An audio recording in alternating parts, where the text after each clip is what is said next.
सध्या तुम्हाला सांगतो, लता मंगेशकर काळी आहे की नाही, पण तिला कोणी काळी म्हणतं का? नाही. रंग कसा आहे तिचा? सावळा. कोणाला म्हटलं लता मंगेशकर कशा आहेत? सावळ्या आहे, काळी नाही म्हणत. का? प्रेम आहे तिच्याविषयी. आपली कोण आहे ती? कोणीच नाही, पण तरी आपलं प्रेम आहे तिच्याविषयी. का? आदर. कोणी निर्माण केला? तिनेच निर्माण केला. तिच्या चारित्र्यानं तो आदर निर्माण केला. लक्षात ठेवा, चित्रपट सृष्टीमध्ये अशी खतरनाक गोष्ट आहे. चित्रपट सृष्टी म्हणजे तिथे चांगल्या चांगल्याची वाट लागते, याला का लक्षात? पण एकमेव भगवान गोपाल कृष्ण सांगतात की कसं वागायला पाहिजे. पद्मपत्रमिमं भसा, कमळाचं जे पाकळी असते म्हणे, दल असतं कमल दल, तर हे चिखलातून बाहेर येतं. पण त्या कमळाच्या पाकळीवरती चिखलामधला एक कण सुद्धा राहत नाही, कण सुद्धा. आता हे आपल्याला पटणार नाही, आणि म्हणून मी लता मंगेशकर ताईचं उदाहरण देत असतो. चित्रपट सृष्टी सारख्या दलदलीमध्ये ते फुललेलं कमळ आहे. चारित्र्य संपन्न स्त्री लता मंगेशकर म्हणजे. आपल्या चारित्र्याला अजिबात डाग लागू दिला नाही, म्हणून अख्खा भारत देश तिला दीदी म्हणतो, ताई म्हणतो. कोणी कमवलं हे सगळं? तिने कमवलं. लक्षात ठेवा, तिच्याकडे संपत्ती किती आहे ते सोडून द्या, परंतु चारित्र्य गाण्याबरोबर, गायाबरोबर, गळ्याबरोबर तिनं आपलं चारित्र्यही सांभाळलं, गळाही सांभाळला आणि चारित्र्यही सांभाळलं. आम्हाला आमचं चारित्र्य सांभाळता आलं पाहिजे. कृष्ण आपल्याला चारित्र्यवान बनायला शिकवतात, म्हणून आम्हाला कृष्ण चरित्र पाहिजे. त्यासाठी आम्हाला कृष्ण चरित्राची गरज आहे, म्हणून गरज आहे. भगवान गोपाल कृष्णाची कथा आम्हाला श्रवण करायची आहे. परब्रह्म परमेश्वर भगवंताचा अवतार कसा होतो? पृथ्वीवरती राक्षसांचं राबता वाढल्या. राक्षस म्हणजे सकाळी सांगितलं बाबांनी, शिंगावाले वगैरे, असे भले दात वगैरे पुढे आले, असे दुष्प्रवृत्ती. एक सुंदर कमेंट पाहिली होती युट्यूबला, मला खूप आवडली. ते म्हणले सत्ययुगामध्ये म्हणजे कृतयुगामध्ये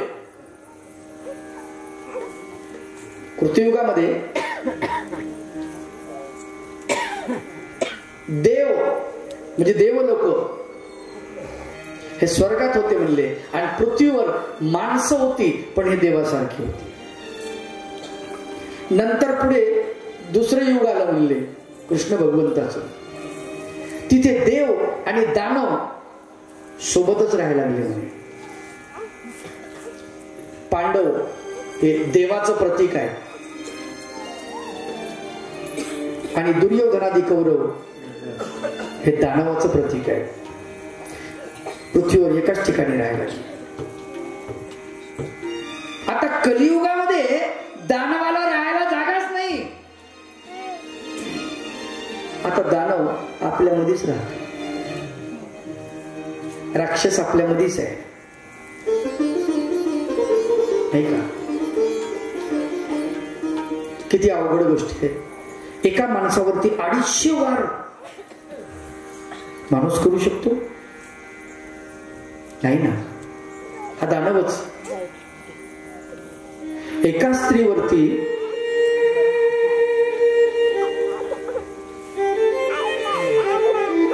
एसटी मध्ये बलात्कार होतो, 11 जण तिच्यावर अत्याचार करतात. ही माणसं आहेत, दानवच आहेत ना.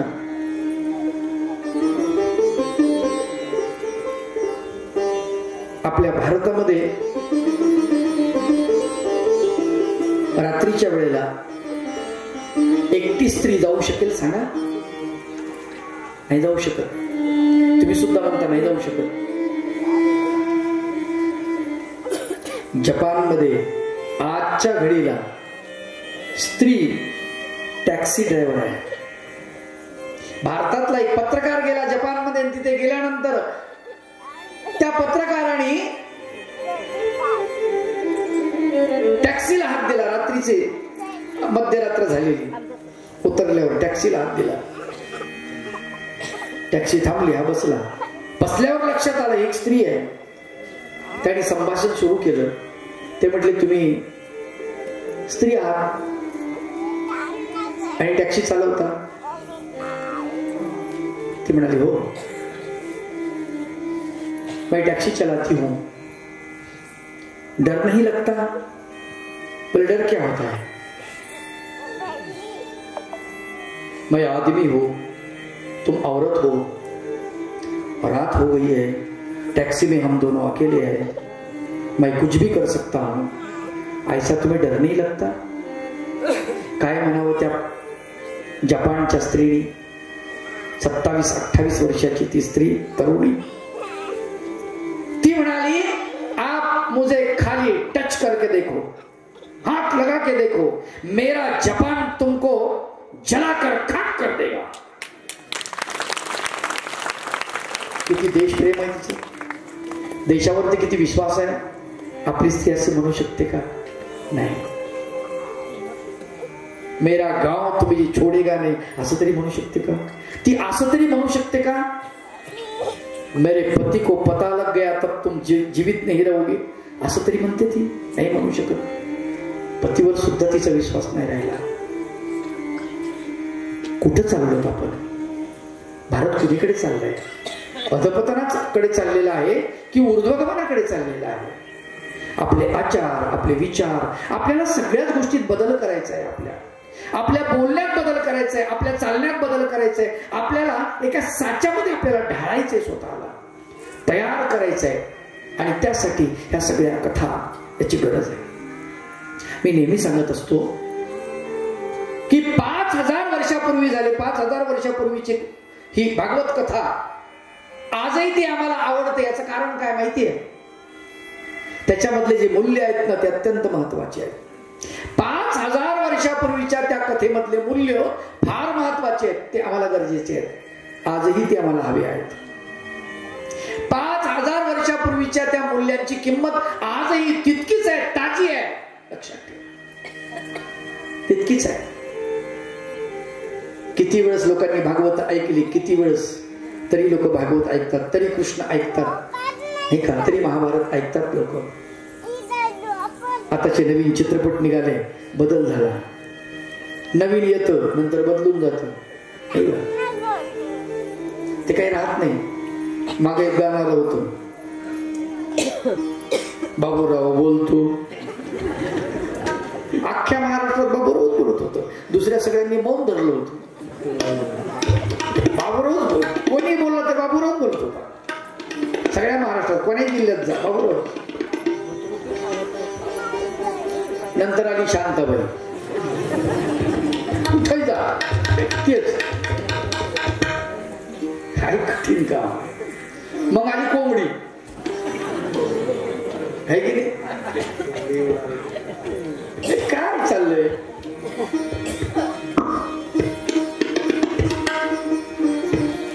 मला सांगा, आपण आपल्याला तयार करायला पाहिजे ना. गेली कोंबडी, पळाली, आता राहिली नाही. हे असंच आहे, सिझनेबल आहे, सिझनेबल. आपला फोटो आपल्या घरात सुद्धा कोणी लावणार नाही. काय म्हणतो लक्षात ठेवा. मी आपण मेल्यानंतर एक पिढी आपल्या पोरानं जर आपला फोटो ठेवला घरात तर म्हणावं खूप झालं. आपला नातू आपला फोटो काढून कोपऱ्यात टाकणार. आपला पंतू तोच कोपऱ्यातला फोटो, ही काय अडगळ आहे म्हणून ओकांड्यावर फेकून देणार. का? कारण आपलं कामच तितकं महत्वाचं नाही ना. पण छत्रपती शिवाजी महाराजांचा फोटो मात्र घरामध्ये कायम राहील. ज्ञानेश्वर माऊलींचा फोटो कायम राहील. विवेकानंदाचा फोटो कोणीच काढणार नाही. त्याला हात लावायची कोणाची भिशात नाही, ताकद नाही. चक्रधर भगवंताच्या फोटोला कोणाला स्पर्श करायची ताकद नाही का? ते चारित्र्य संपन्न आहे आणि ती चारित्र्य त्यातले जे सद्गुण आहे ते सद्गुण आम्ही ठेवले फोटोच्या रूपात, आचाराच्या रूपानं, विचाराच्या रूपानं आम्ही ते ठेवलेले आहे. गाणे किती आले किती गेले, अभंग तसेच आहे ताजे तवाने, गाथा तशी जिवंत आहे, गीता तशी जिवंत आहे. 5000 वर्षापूर्वी निरूपण केलेली श्रीमद भगवद्गीता तशीच आहे, भागवत तसंच आहे. 9 लाख वर्ष झाले रामायणाला, रामायण तसंच आहे आजही. ते ताजं तवानं लोकांना आवडतं, आजही आवडतं. का? चारित्र्य. लोक चारित्र्याची पूजा करतात, लोक फोटोची पूजा नाही करत. छत्रपती शिवाजी महाराजांचं चारित्र्य म्हणून चारित्र्याची पूजा केली जाते. आपली पूजा काय म्हणून करावी? नाही, काहीच कमवलं नाही आपण. चक्रधर प्रभूंचा अवतार दिन केला की नाही तुम्ही? छत्रपती शिवाजी महाराजांची जयंती केली ना? आपली कोणती जयंती करतात कोणी? आपलं पोरग करत नाही मेल्यावर. ठेवते नको, काय दिवे लावले माहिती आहे.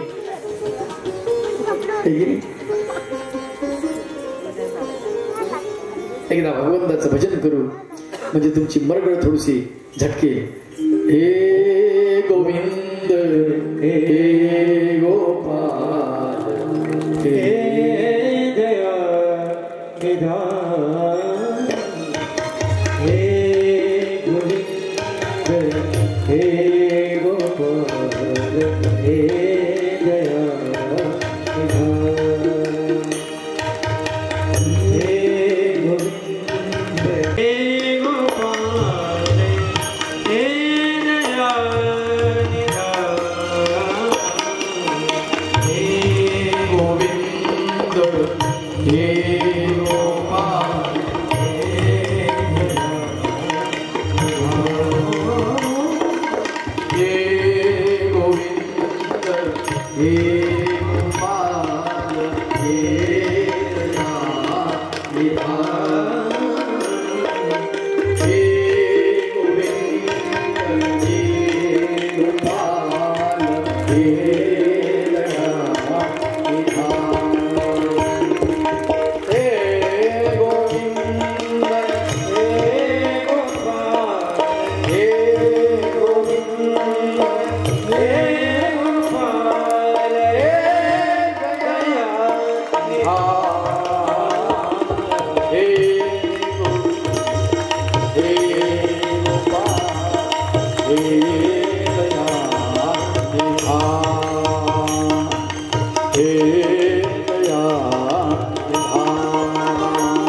रक्षण कर. आजही पृथ्वीची अवस्था तशीच झालेली आहे. पृथ्वीला आपण अनेक छिद्र पाडलेली आहेत. त्याचं पाणी उपसून घेतो आपण, कोळसा काढून घेतो आपण, डिझेल काढून घ्यायला लागलो, पेट्रोल काढून घ्यायला लागलो आपण, हिरे काढले, कोळसा काढला, माणिक मोती पृथ्वीच्या पोटामध्ये जे जे धन असेल ते सगळं ओरबडायला सुरुवात केलेली आहे. खनिज संपत्ती, जंगल संपत्ती सगळी सगळी संपून टाकायला सुरुवात केली. आपल्यासाठी येते, परंतु आपण ती खतम करतो आहोत. पृथ्वीनं गाईचं रूप धारण केलं म्हणतात आणि ब्रह्मदेवाकडे गेली आणि ब्रह्मदेवाला म्हणते मला वाचवा, याच्यातून सोडवा. काही खरं नाही. कारण दानवांचा वावर इतका वाढला होता की त्याच्यानं सज्जन माणसाला परेशानी झाली होती. केव्हा भगवंत अवतार धारण करतो त्याच्याच शब्दात जर सांगायचं म्हटलं, श्रीमद भगवद्गीतेमध्ये भगवंत अर्जुनाला समजून सांगतात, यदा यदा हि धर्मस्य ग्लानिर्भवति भारत अभ्युत्थानम धर्मस्य तदात्मानं सृजाम्यहं परित्राणाय साधूनां विनाशाय च दुष्कृतां धर्म संस्थापनार्थाय संभवामि युगे युगे. अर्जुना, प्रत्येक युगामध्ये मी अवतार धारण करतो म्हणाले भगवंत. का करतो? धर्माची स्थापना करण्यासाठी. दुसरी गोष्ट साधूंचं रक्षण करण्यासाठी. तिसरी गोष्ट दुष्टांचं निर्दालन करण्यासाठी. लक्षात घ्या बरं का, परमेश्वर कशासाठी येतात इथे, कशासाठी अवतार धारण करतात? दुष्टाचं निर्दालन, साधू सज्जनांचं रक्षण आणि जीवाचं उद्धरण. आलं का लक्षात? यासाठी भगवंत येतात. भगवंताने सांगितलं. म्हणजे सज्जन माणसाला इथे खूप त्रास झाला होता. कोणाला देवधर्म करू देत नव्हते. आजही असंच आहे, सज्जनाला प्रचंड त्रास आहे. बघा तुम्ही, आपल्या महाराष्ट्रामध्ये तर खूप आहे. रस्त्यामध्ये कोंबडी लटकवलेली दिसतात, बकरे दिसतात. आपण धार्मिक लोक, वारकरी, महानुभाव, जे मांस भक्षण न करणारे, शाकाहारी सगळे लोक, यांना ते फार विचित्र दिसतं, वाईट वाटतं, पण काही करू शकत नाही. तो गुजरातमध्ये असं रोडवरती कोंबडं बकरं लटकून दाखवा ना, मग कळते. अरे आपली बॉर्डर आहे ना महाराष्ट्राची आणि गुजरातची, या गुजरातच्या बॉर्डरच्या आतमध्ये आपण शिरलो. महाराष्ट्राच्या पुढे तुम्ही सगळेजण द्वारकेला गेलात, तुम्हाला माहिती आहे तिकडे रोडवरती एकही कोंबडं लटकलेलं दिसत नाही. असं ठेवलेलं समोर गल्लीवर एकही बकरं लटकवलेलं दिसत नाही. तिकडचे लोक खात नाहीत का? खातात, पण मोदीचा धाक प्रचंड आहे. खा, रस्त्यावर नाही दिसलं पाहिजे. तुम्हाला काय करायचं ते करा, तुमच्या खाण्यावरती आमचं बंधन नाही. इकडे म्हणजे असं आहे, आपलेच लोक असे म्हणतात, आणि मग त्यानं काय करावं.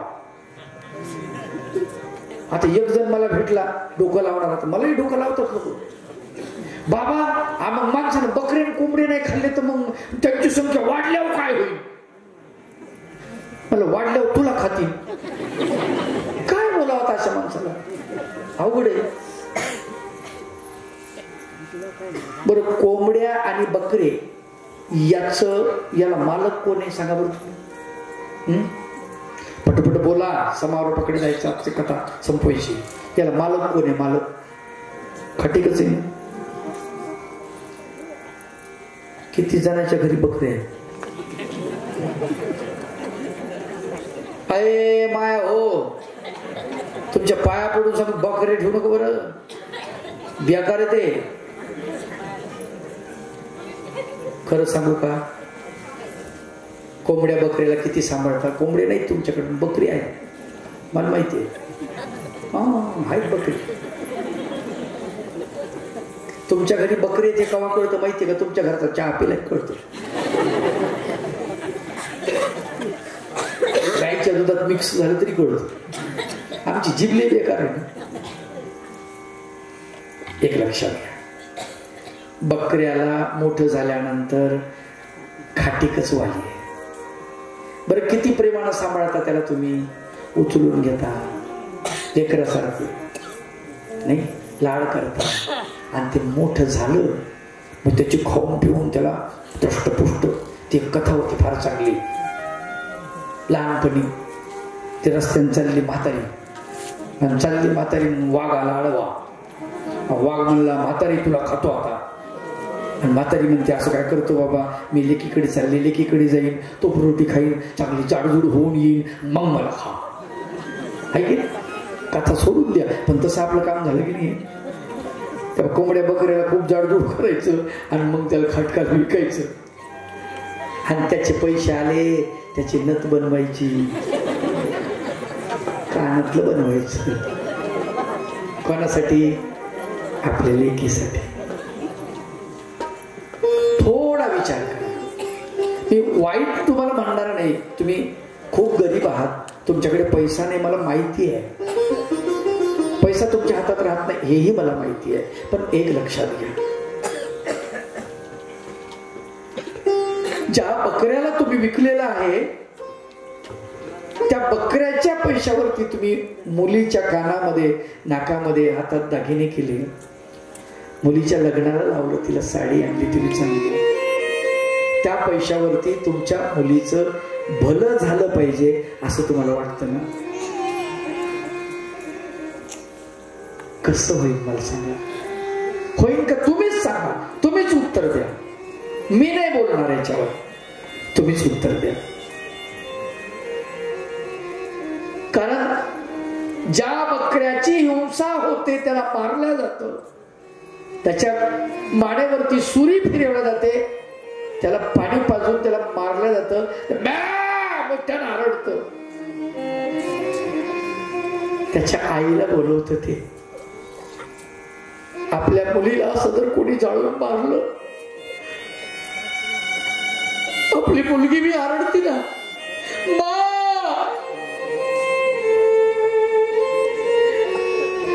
का हो तुम इतने लाड प्यार से मुझे ससुराल भेज दिया है, मेरी शादी की, देखना माँ इन लोगों ने मेरा क्या हाल बना रखा है, देखो ना माँ, देखो मेरे हाथ, देखो माँ कैसे थे. आप बोलती थी तेरे हाथ में लक्ष्मी है, देखो माँ मेरे हाथ में लक्ष्मी नहीं गोबर है. सवेरे उठकर शाम तक, रात को 10 बजे तक मैं काम करती हूँ, खेत में भी काम करती हूँ, सब करती हूँ, लेकिन मेरी ससुराल के लोग मेरे से अच्छा व्यवहार नहीं करते. माँ कसं वाटतं त्यावेळेस आपल्याला? तेही बारीक कोकरू कोणाचं तरी लेकरूच आहे ना. तुम्ही महान व्हा, तुम्हाला नाही चालत हे. कमीत कमी हिंसा झाली पाहिजे आपल्याकडून, कमीत कमी. अरे भगवान गोपाल कृष्णाने युद्ध केलं, युद्ध केल्यानंतर पुढच्याला मारलं तर पुढच्याला रडून मारलेलं नाही, हसवून मारलेलं आहे. त्याला आनंद देऊन त्याला मारलेलं आहे. हे आपल्याला समजून घ्यायचं आहे.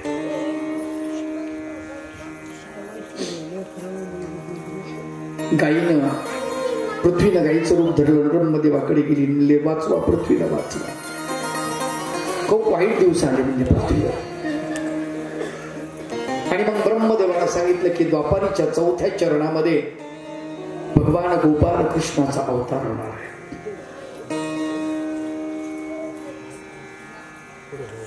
वसुदेव देवकीच्या पोटी भगवंताचा अवतार होणार अशी भविष्यवाणी झालेली आहे. पृथ्वीला सांगितलं तोपर्यंत तू सगळं सहन कर, तोपर्यंत सहन कर.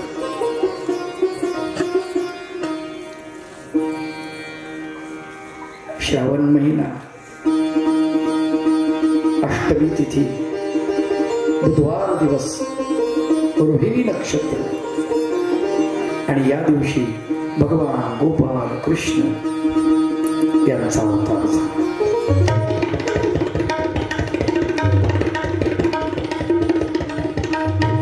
मथुरेला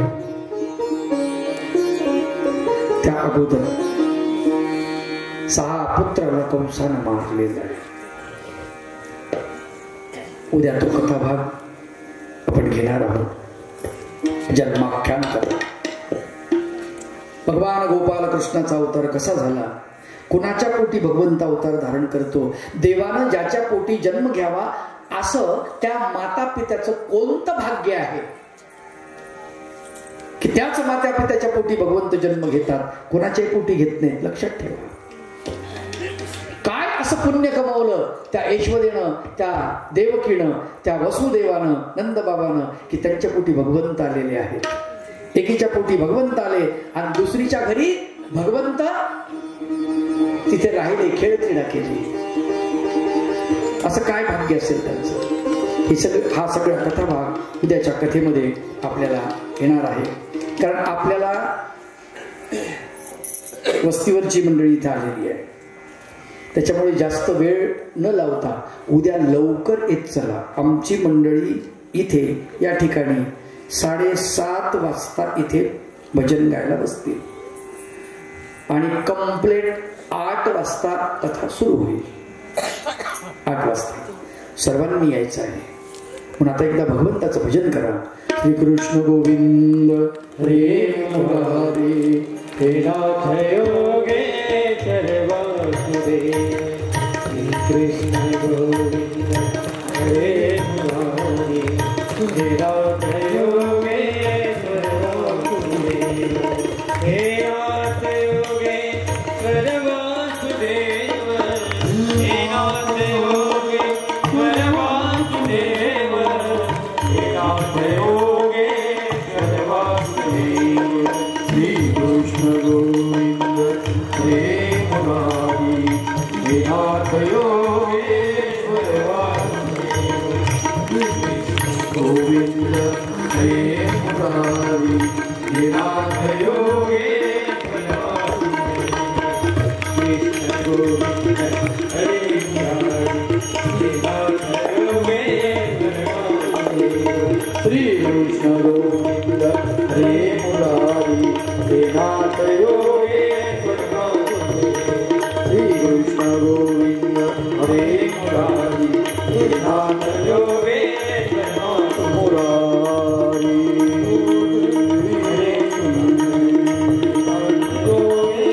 वासुदेव. श्री कृष्ण गोविंद हरे मुरारी हे नाथ योगेश्वर वासुदेव. कृष्ण गोविंद हरे मुरारी हे नाथ योगेश्वर वासुदेव. राजमुद्रा मंडळ या मंडळाला मी विनंती करतो की त्यांनी आरती लावावी. आरती होईल. सर्वांनी उठून उभं राहायचं आहे. आरती घ्या. आणि प्रसाद वगैरे आणलाय का? साखर वगैरे काही किंवा नाही का? बरोबर. कृष्ण मुरारी आरती कुंज विहारी गिरिधर कृष्ण मुरारी. गले वैजंती माला बजावे पुरई मधुर वाला. कानों में कुंडल छलकती मंडल नंद के नंद बिहारी गिरिधर कृष्ण मुरारी. आरती कुंज बिहारी गिरिधर कृष्ण मुरारी. कनक समान मोर मुकुट विलसे विलसे. देवता दर्शन को तरसे तरसे. बजावे चंग और अमृतंग ग्वालिनी संग. लाज रखो गोप कुमारी की आरती कुंज बिहारी की.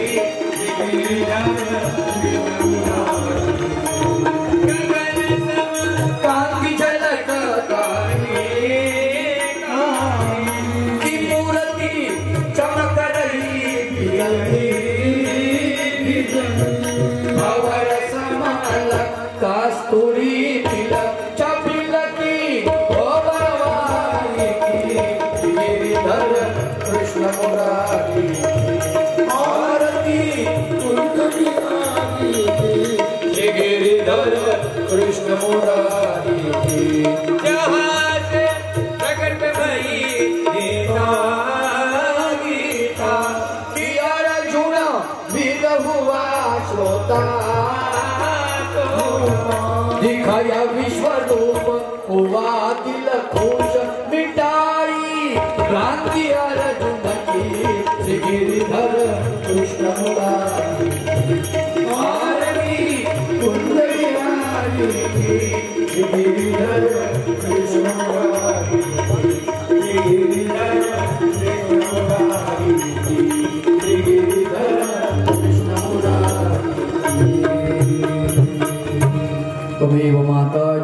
त्वमेव त्वमेव बन्धुश्च सखा त्वमेव त्वमेव विद्या द्रविणं त्वमेव सर्वं मम देव देव पापोऽहं पापकर्माहं पापात्मा पापसंभव त्राहि मां कृपया देव शरणागत वत्सल श्री गोपाल कृष्ण महाराज की श्री दत्तात्रेय महाराज की श्री चक्रपाणी महाराज की श्री गोविंद प्रभु महाराज की सर्वज्ञ श्री चक्रधर स्वामी की एकदा दत्त भगवंताचा गजर घेऊया श्री दत्त